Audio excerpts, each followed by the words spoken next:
Bonjour à tous. Cet été, l'Europe a signé un nouvel accord avec les États-Unis pour encadrer le transfert des données des Européens vers les États-Unis. De quoi s'agit-il exactement? Comment expliquer qu'il soit déjà attaqué? Cet accord est-il d'ores et déjà fragile? On va répondre à toutes vos questions que vous nous avez posées sur les réseaux sociaux dans cette émission. On va s'intéresser aussi à l'actu du côté des cryptos. On va parler de la tokenisation d'actifs financiers notamment. Mais d'abord, je vous propose que l'on pose 3 questions à mon invité Gaël Duval, déjà en plateau, à propos de ces nouveaux smartphones dégooglisés.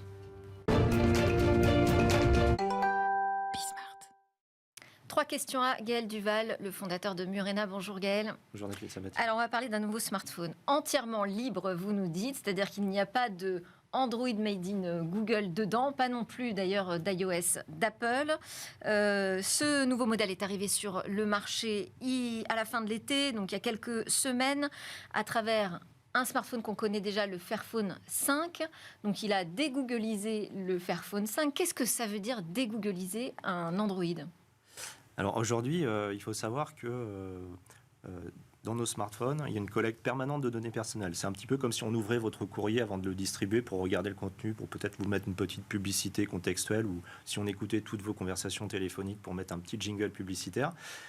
Toutes ces choses qui sont interdites dans la vie réelle et tangible, quand il y a de la matière, elles se déroulent dans nos poches avec les smartphones du quotidien, que ce soit sur Apple ou sur tous les autres téléphones sur Android. Pourtant, ils nous disent l'inverse. Enfin, on entend quand même les discours d'intention assez marqués, notamment du côté de Tim Cook chez Apple, sur l'importance de la confidentialité des données. Tout à fait. Et par contre, ce qu'il faut savoir quand même, c'est que Apple reçoit un énorme chèque de Google tous les ans de plusieurs milliards de dollars pour pouvoir avoir Google Search installé par défaut sur les iPhones. Donc voilà, c'est des discours un petit peu contradictoires, c'est un peu du marketing. Clairement, on est dans des histoires de croyances, choses comme ça. Nous, on prouve tout, on est open source, on est totalement transparent sur nos développements. Qu'est-ce qui fait que c'est un smartphone plus pro-confidentialité que les autres alors ? Eh bien, il protège l'accès à nos données personnelles. C'est-à-dire qu'aujourd'hui, ma vie numérique, elle est dans mon smartphone. Et nous, on s'est dit, ma vie numérique, elle ne concerne que moi. Donc, on met en œuvre un certain nombre de mécanismes de protection, à la fois logiciels et maintenant matériels avec le Murena 2 qu'on vient de sortir, qui permettent justement de devenir étanche à cette collecte permanente des données personnelles. Mais ça part d'un Android quand même ? Alors, à la base, oui, c'est un tout petit peu compliqué, mais le projet Android, c'est un projet open source. Qui est très ancien. Et par-dessus ce projet open source Android, Google rajoute des couches propriétaires qui sont là justement pour venir capturer un petit peu toute votre vie et toutes vos habitudes, pour vendre de la publicité plus chère. Donc nous, on garde que le noyau dur open source. On rajoute des logiciels qui sont plus vertueux. Et évidemment, on ne met pas toute la sauce, entre guillemets, Google qu'on retrouve sur les smartphones du marché. Alors, tout ça, c'est grâce donc, à un système d'exploitation que vous avez conçu qui s'appelle EOS. EOS, en anglais on pourrait dire iOS, mais c'est un E, en tout cas c'est important. Donc il est commercialisé dans les smartphones Murena, dans le cloud aussi, vos services en cloud Murena.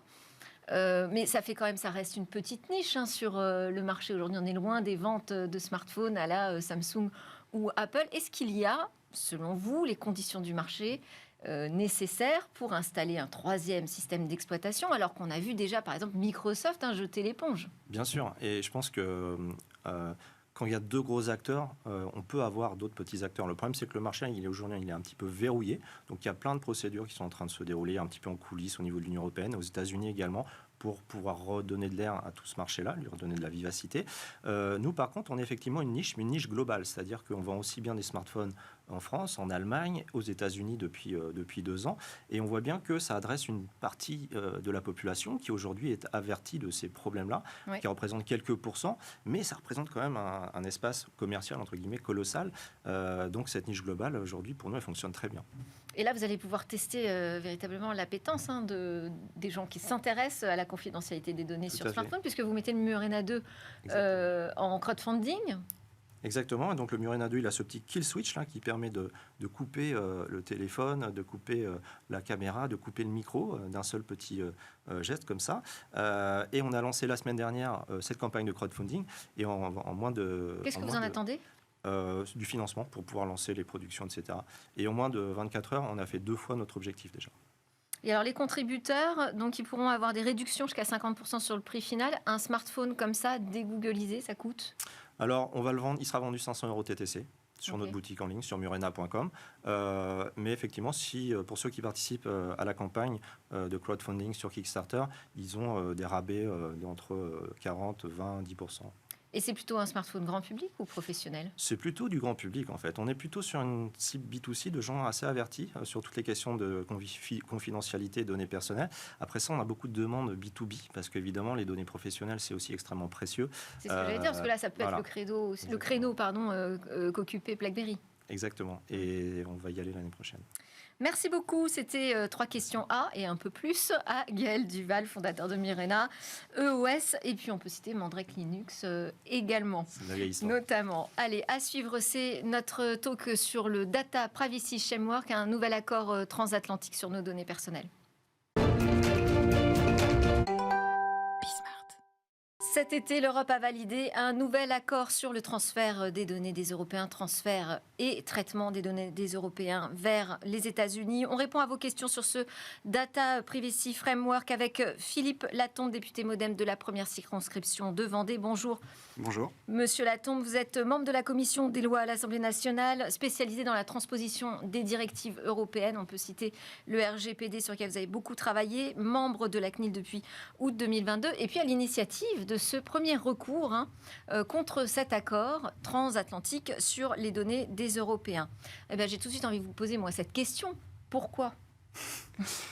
Parce que cet accord n'est aujourd'hui pas protecteur, comme le RGPD l'est, et que les données qui seront traitées aux États-Unis n'auront pas le niveau de protection que nous avons en Europe. Et donc, les données personnelles des Européens sont en danger.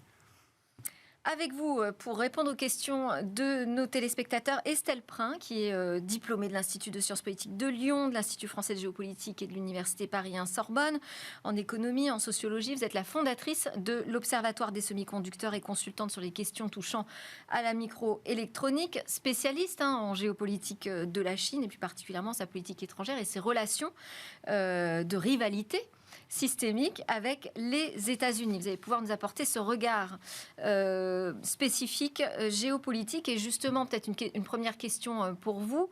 L'Europe n'est pas la seule à chercher un cadre pour le transfert de ces données d'État à État.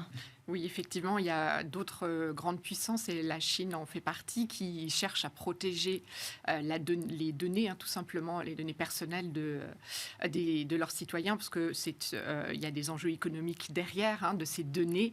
Les grandes entreprises, les GAFAM ou TikTok, vont les utiliser pour des utilisations commerciales. Donc les enjeux économiques derrière sont très très importants.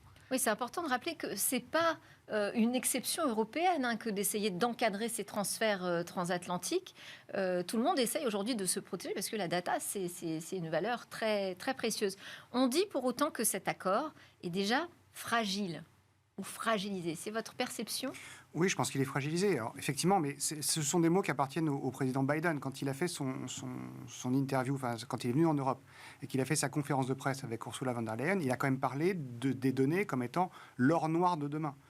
C'est vraiment aujourd'hui quelque chose de tellement important que c'est le président des États-Unis lui-même qui vient en Europe dire qu'il a trouvé un accord avec l'Europe, et ça va donner le DPF quelques mois plus tard que je combats.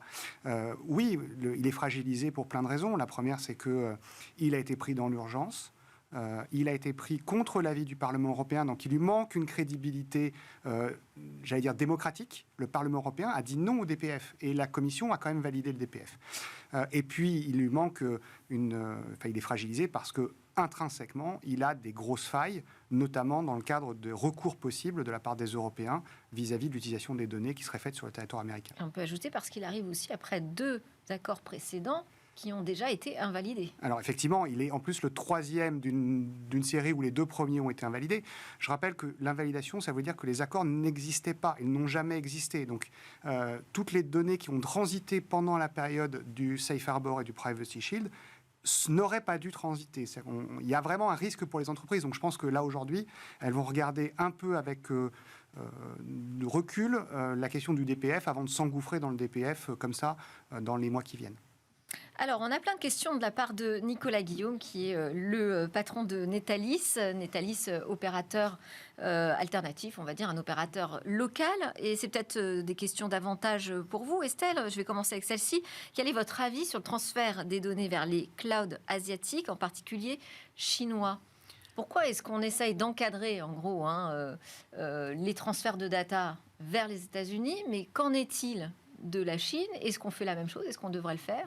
Alors, en tout cas, on devrait le faire, puisque effectivement, le transfert de ces données vont être utilisés après à des fins commerciales. Et ça, on sait, les data, c'est quelque chose qui va nourrir les grands acteurs commerciaux qui, après, proposent des produits. Et ces acteurs, maintenant, ils sont mondiaux et ils viennent concurrencer des acteurs au sein de l'Union européenne. Donc, effectivement, on peut légitimement se poser la question et voir si la compétition avec peut-être des acteurs européens est-elle vraiment à égalité. Et là, au niveau économique, c'est peut-être loin d'être le cas. L'Europe est-elle moins regardante sur la question des transferts avec la Chine? Non, elle n'est pas moins regardante, elle est même plus stricte. C'est-à-dire qu'il n'y a pas d'accord d'adéquation avec la Chine.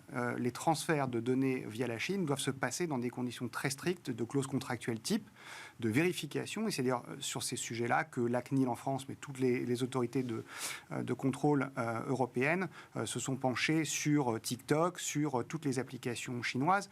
Et on l'a vu à l'occasion des Jeux Olympiques. Le cloud d'Alibaba était le cloud qui était prévu comme étant celui de référence.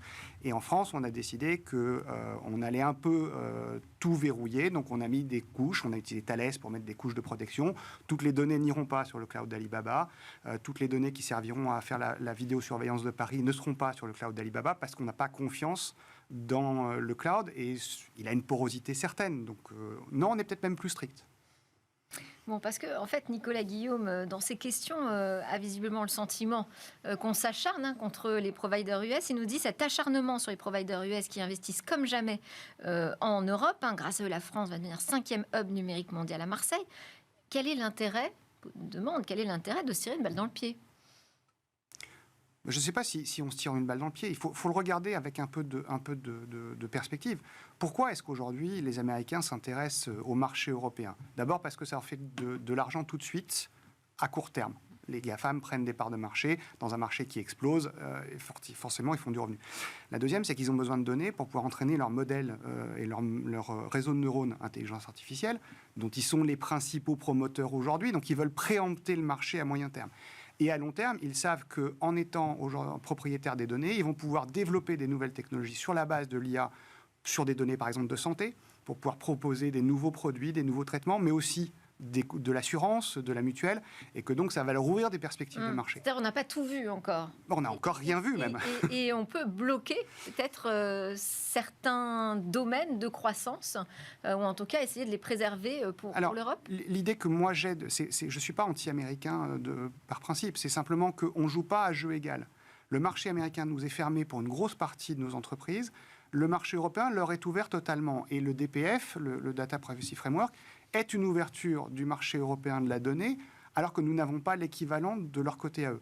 Et les protections ne sont pas les mêmes des deux côtés de l'Atlantique. Les données des Européens seront moins bien traitées que les données des Américains. Nous n'avons pas les mêmes recours de prévus par le DPF que les procédures américaines. Et clairement, il faut aussi qu'on se le dise, ce sont des alliés. Ils ne sont pas forcément toujours nos amis. Et de temps en temps, ils nous écoutent, ils nous regardent et ils font de l'intelligence économique à nos dépens. Quelle est la perception en Chine de la position de l'Europe par rapport à ces contrôles de données dans cette rivalité États-Unis-Chine? Alors en fait, les Chinois veulent absolument contrôler leurs propres données. Eux ne souhaitent pas effectivement voir leurs données être utilisées par les acteurs américains. Et maintenant, il y a des tensions très très importantes. Alors sur des questions de données, sur les semi-conducteurs. Donc il y a de plus en plus une tentative de cloisonnement d'un système qui serait plutôt chinois, avec des acteurs chinois et avec un État chinois qui est très regardant et de plus en plus regardant regardant sur le contrôle finalement de l'information qui sort de son pays, les données personnelles, que ce soit des données financières. Voilà, il souhaite les contrôler un maximum et les contrôler encore plus si c'est des données qui vont vers... Mais il voit l'Europe comment ? Il voit l'Europe comme un allié dans cette guerre contre les États-Unis, je pense avec les prises de position qui sont faites contre cet accord notamment ? Alors, je pense que l'Europe est plutôt vue comme un marché que comme un allié dans cette question-là. La vision chinoise, elle est quand même très marché et conquête de marché, comme les grands acteurs, les grandes compagnies, les grandes tech américaines aussi le veulent. Il y a quand même des centaines de millions de consommateurs dans le marché européen. C'est un marché très intéressant et les acteurs se battent aussi pour les parts de marché en Europe. Alors, on a une question de Dinilo qui nous dit, attention, c'est une question assez technique, elle vous est adressée directement, j'ai l'impression en tout cas. Donc, c'est la Cour de justice de l'Union européenne qui a précisé dans un arrêt très spécifique qu'il incombait aux législateurs de prévoir des voies de recours permettant à l'autorité nationale de faire valoir les griefs qu'elle estime fondés afin que ces juridictions nationales procèdent à un renvoi préjudiciel aux fins de l'examen de la validité de la décision. Qu'est-ce que ça veut dire ? En gros, il nous pose la question, est-ce que vous envisagez, en cas d'échec de votre procédure et en tant que membre du collège de la CNIL, que cette dernière, la CNIL donc, conteste la décision d'adéquation ? Alors, à titre personnel, d'abord, j'ai fait un recours à titre individuel et pas comme membre de la CNIL. Oui. Et clairement, pour toutes les décisions qui viendront devant la CNIL et qui concerneront le transfert de données, je me déporterai, parce que je ne peux pas être à la fois dans les deux instances. Je pense que la CNIL... alors, il est vraiment prévu par les textes qu'il faut qu'il y ait des recours effectifs. Le DPF disent que, et c'est ça qui pose un problème, c'est que le droit européen est supérieur à notre droit national. Et le droit européen, dans le DPF, dit que ce sont les autorités, donc la CNIL en France, qui recevront la plainte de chacun des individus et qui les transféreront aux États-Unis pour examen. Donc la CNIL ne pourra pas s'opposer à cette réglementation telle qu'elle. Il faut qu'on ait aujourd'hui une instance, c'est-à-dire qu'il faut qu'on trouve un cas, qu'une personne trouve un cas, la présente à la CNIL, que la CNIL dise écoutez, moi, vu le DPF, je ne peux pas. Il faut donc ensuite aller au Conseil d'État, parce que c'est le Conseil d'État qui peut invalider une décision de la CNIL. Et au Conseil d'État, il faudra poser une question préjudicielle. C'est très technique, ça prendra, si ça devait se faire, ça prend au moins 1 an, facilement. La solution, c'est très clairement que Max Schrems, lui, de son côté, va entamer cette procédure-là. D'ici certainement la fin de l'année, il aura déposé soit un recours dans le cadre encore de son litige avec Meta en Irlande. Il espère pouvoir le faire dans les semaines qui viennent. Et si la Cour irlandaise ne lui permet pas, il le fera en Autriche, où c'est plus rapide. Ça veut dire que, quand je dis plus rapide, ça se compte encore en mois pour que ça aille à la Cour de justice de l'Union et que... la Cour de justice statue, il y en a pour 1 an.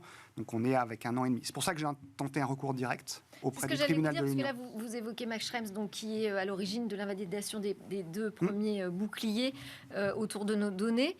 Vous avez tiré le premier coup, finalement. Est-ce que c'est une action que vous avez menée, vous l'avez dit, en tant que citoyen européen, mais quand même de manière concertée avec l'avocat Max Schrems ? Est-ce qu'il y a un risque que ça parasite éventuellement son action ? Non, alors ça, on est d'accord, Max Schrems et moi, que ça ne parasitera absolument aucune des actions. Ce sont 2 voies de procédure différentes. Et on s'était mis d'accord, on s'était parlé avant. D'accord. C'est une voie de procédure, celle que moi j'ai entamée, qui n'est pas celle qu'il avait prévu d'entamer, parce qu'il lui trouve une fragilité juridique. Et c'est vrai qu'il y a un point technique très particulier, c'est qu'il faut prouver au tribunal de l'Union que, individuellement, le DPF m'impacte. Donc j'ai essayé de le prouver au tribunal, on verra ce qu'il va dire, mais si jamais par hasard le tribunal disait non, ça veut dire que seule la voie préjudicielle est la voie qui permet de contester le DPF. C'est ce que Max Schrems va faire de toute façon. Et si jamais le tribunal veuillait accepter mon recours, à ce moment-là, de toute façon, on est en première instance au niveau du tribunal de l'Union. La Cour de justice vient en 2e instance, donc elle sera saisie à peu près au même moment entre Max Schrems et moi. Et donc dans ces cas-là, on joindra nos efforts sans aucun souci. Très bien. Alors, la question centrale, c'est quand même de savoir comment est-ce qu'on évite que les données des Européens soient traitées, espionnées à des fins non conformes à ce que l'on souhaite, nous, en Europe. Est-ce qu'il y a un modèle intéressant à copier dans le monde aujourd'hui sur ces accords de transfert de data entre États ? Sur les accords d'adéquation, on n'en a pas beaucoup. On en a un avec Israël et il devrait normalement, si la commission était cohérente, devrait être revu parce que l'organisation juridique israélienne a changé, donc on devrait devoir le revoir. On avait un accord avec les Anglais dans le cadre du Brexit, les Britanniques dans le cadre du Brexit, qui avait une échéance au 30 juin 2022. Et donc là aussi, on devrait normalement en faire une revue annuelle. Ça n'a pas été fait. Dans le DPF, il est prévu qu'on ait une revue annuelle avec les États-Unis. Je ne suis pas sûr qu'on fasse une revue si le FISA repasse en fin d'année aux États-Unis comme il est. Je ne suis pas sûr que la Commission ait très envie de revoir son DPF. On n'a pas vraiment d'accord d'équivalence complète. On en a ponctuellement avec quelques pays, avec la Suisse notamment, mais ce sont des accords qui sont de l'Europe vers un petit pays. C'est pas méchant quand je dis ça pour la Suisse, mais en termes de population, volume de population et volume de données, c'est un peu plus faible que les États-Unis. En fait, il faudrait que les États-Unis acceptent d'avoir un RGPD équivalent au nôtre, ou alors qu'on ait un accord de non-espionnage entre les citoyens des deux. Mais ce texte FISA, donc, qui permet en fait aux agences de renseignement d'exploiter les données numériques, il est fortement discuté aussi aux États-Unis. Oui, et puis il se base sur la notion de sécurité nationale, c'est-à-dire qu'en fait, dans cette affaire, et c'est le point qui est un peu litigieux, c'est que dans cet accord de transfert de données, l'idée, c'est que les services de renseignement américains puissent accéder à certaines données d'Européens pour des questions de sécurité nationale. Et ce qui peut aussi poser problème, c'est qu'est-ce qu'on met dans cette notion, effectivement, de sécurité nationale américaine. Les Américains disent, nous, on veut pouvoir nous protéger s'il y a des informations qui sont primordiales et qui sont dans les données personnelles de certains citoyens européens.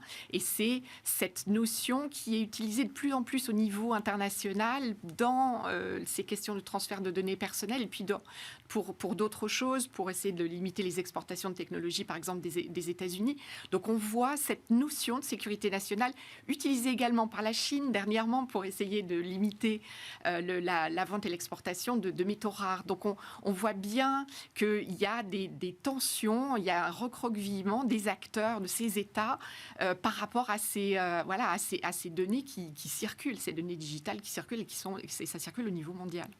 Et donc reste à l'Europe d'adopter un discours identique. Mais en fait, c'est la vraie difficulté, c'est qu'aujourd'hui, l'espace européen a voulu rester ouvert. Et on lui a dit qu'il fallait qu'il reste ouvert. Les Américains nous ont gentiment expliqué quand même depuis des années qu'il fallait qu'on reste ouvert.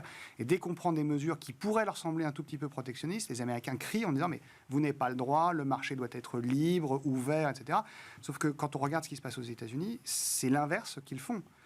Leur fameuse IRA, leur loi sur la relance pour lutter contre l'inflation, est protectionniste.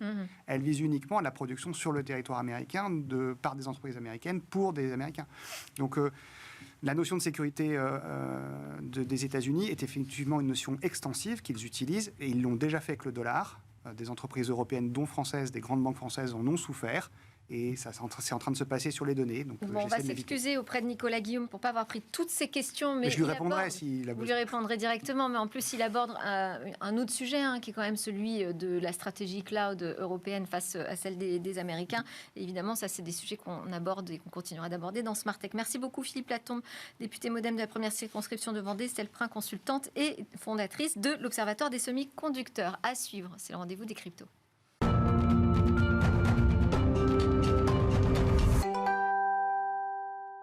Le rendez-vous des cryptos, et c'est avec Flavio Restelli aujourd'hui. Bonjour Flavio. Bonjour. Je rappelle que vous êtes consultant chez Blockchain Partners, chez KPMG, et on va faire un tour des news de l'actualité autour des cryptos, en particulier sur le sujet de la tokenisation des actifs financiers. Exactement. C'est une grande tendance en ce moment. Pourquoi ? Mais peut-être déjà expliquer quelques notions de base. Tout à fait. Alors, le mot de tokenisation peut faire peur, il peut paraître barbare. En réalité, le concept est plutôt simple. Quand on parle de tokenisation ou gétonisation en français, on parle de représenter des actifs sur blockchain.